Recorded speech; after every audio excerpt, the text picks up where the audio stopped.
ቤተክርስቲያን የመጣሁት ከዚህ በፊት እና እዚህ አካባቢ ነበርኩ እና መሰረ ክርስቶስ ቤተክርስቲያን ነበር እና የሚያገለግለውና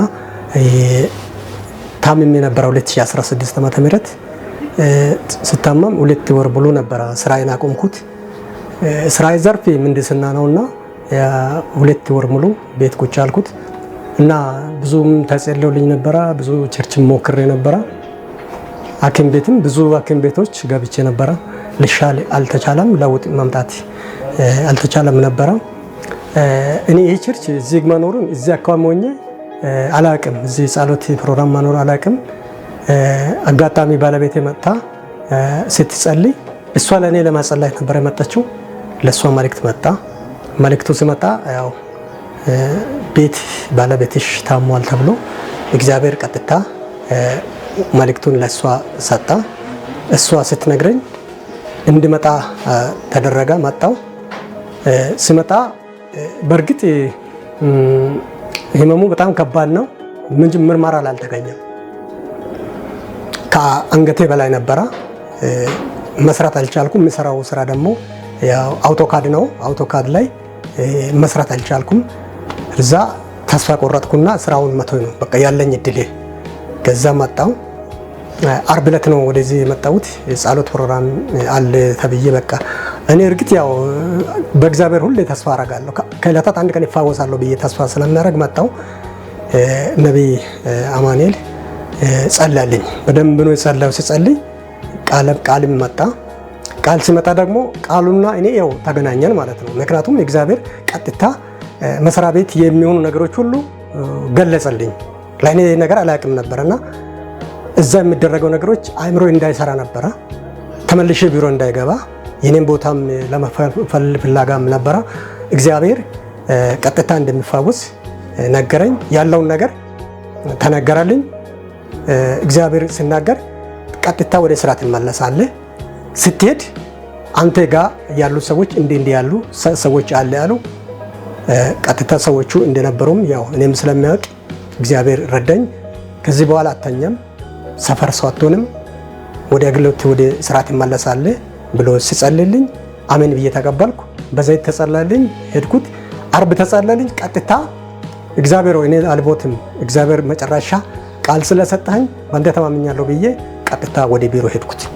ቢሮ ሲሄድ በጣም የሚገርመኝ ነገር ዋናው ፓብሊክ ላፍ ዋናው እኔን ለማጥፋት ጥረት የሚያደርገው እሱ ነበርና እዚህ እንደተነገረ እስኪ እግዚአብሔር የተናገረውን ቃል መራገጥ አለብኝ ብዬ ሲሄድ ዋናው ታስሯል፣ ቦታ ለቋል። ያኛዎቹም ያው ደክመዋል። እግዚአብሔር ድል ይሰጠኝ።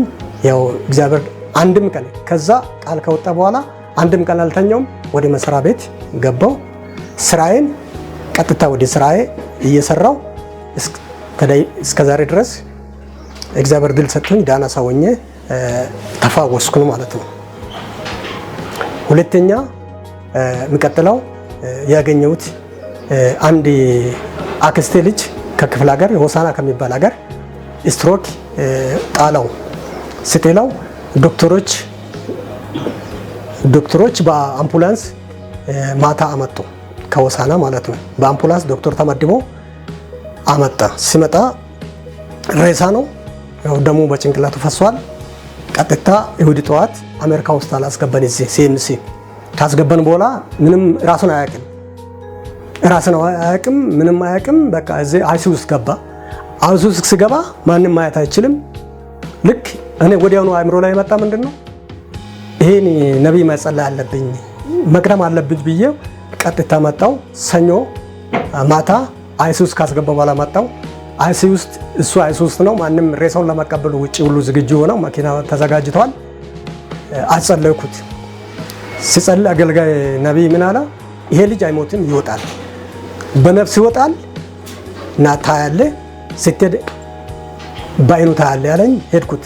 ሲሄድ ከሳምንት በኋላ ከአይሲ ውስጥ ወጣ። አይሲ ውስጥ ወጥቶ በቀን የሚከፈለው ማለት 24 ሰዓት ወደ 40 ምናምን ሺህ ብር ነው የሚቆጥረው። አቅም የለም። ከዛ መውጣት አለበት ተባለ።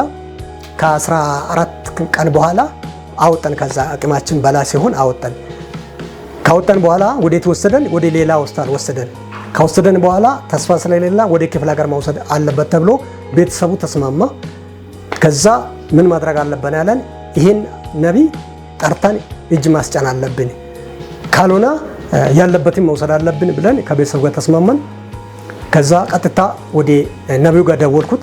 ነቢዩ ጋር ስደውል ነቢዩ መጀመሪያም በሱ ቃል እግዚአብሔር ማጣለቃ ስለገባ ይሻላ እኔም ስራ ቀርቼው እስከ ሆስፒታል ድረስ ሄዳ እሱ ሲሄድ በነፍስ አለው ከመጀመሪያ ነፍሱን አውቋል። ግን ማን ሰውን አያውቅም፣ መብላት አይችልም፣ መጠጣት አይችልም።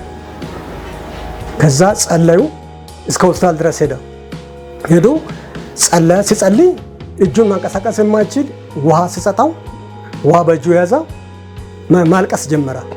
ከዛ ተጸለየለት፣ ምንም እንዳይሆን እግዚአብሔር ተናገረ። ከዛ ወደ ሆሳና ምድር መልሰን ወሰደን። አሁን ሰውዬ በጣም የሚገርም ቁጭ ብሎ በክራንች ነው እንግዲህ ይቀመጣል፣ ግን አሁን ነው ነፃ ነው። እግዚአብሔር ረድቶታል። ይህም ትልቅ ለቤተሰቡም ለእኛም ትልቅ ምስጋናና ትልቅ ምስክርነት የሆነ ነገር እነዚህ ያሉ ነገሮች ግልጽ ሆኖ ለእኛ እግዚአብሔር አሳልፎ ሰጣ። ሶስተኛ ምስክርነቴ የሱ ወንድም እዛ ሆስፒታል ቁጭ ብሎ የሱ ደም ምን ሆነ 180 ገባ። 180 ሲገባ በቃ ግራ ገባን። 3 ቦታ ተመረመረ። ይሄ ከየት መጣ እንዴት ሆነ ተብሎ በቃ ሁሉም ግራ ገባን። ግራ ስገባ እኔ ማታ ምን አልኩት፣ ይሄ ነቢይ አጋጣሚ ነገ ከመጣ ላንተ ምን ይጸልያል? ሲጸልይ እኔ እርግጠኛ ነኝ እኔ ተፋውሻለሁ ትፋወሳለህ ብዬ ስነግረው ብላል አዋላ ይሻላ የትም እንዳይሄድ እሱንም እዛ ያዝኩት። ያው ነቢዩ በዛ ለአዚላ በሽተኛው ሊጸልይ በሄደው ሰዓት እሱም እዛ አገኘ። ከዛ በኋላ ለሱም ተጸለየ።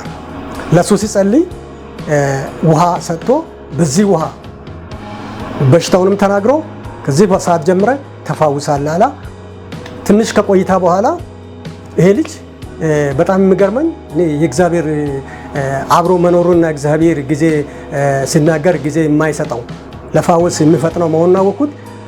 ምን አለ፣ ውሃ ጠጣ፣ ትንሽ ቆያ፣ የራሱ ሽንት በደም ተቀየረ። ይሄ ተረት አይደለም ስላየው ማለት ነው። ከዛ ከሽንቱ ጋር ከሸና በኋላ እኔ ነቢዩን ሸኝቼው ትንሽ ዞር ሲመጣ ይሄ ተፈጠረ አለ። ምን ነው እንደዚህ ሽንት እኮ ወደ ደም ተቀየረ፣ እስኪ አሁን ተለካ አልኩት።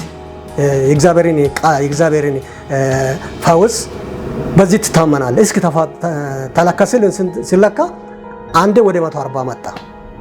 በቃ ሰው ሁሉ ወደ ምስጋና መጣ፣ ወደ ጸሎት እግዚአብሔር እንዲረዳ ትልቅ በዚህ ነቢይ የተሰራው ስራዎች ከጥቂቱ እኔ ብዙ ነበረ። እኔ ጥቂቱን ለመናገር ያሰብኩት ምስክርነት ይሄ ነው። ይሄ ስለተጠቀምኩና ስላየው ነው። አሁን ልጁ ተፋውሶ ራሱን ምስጋና እያቀረበ ስለሆነ ክብር ለእግዚአብሔር ይሁን።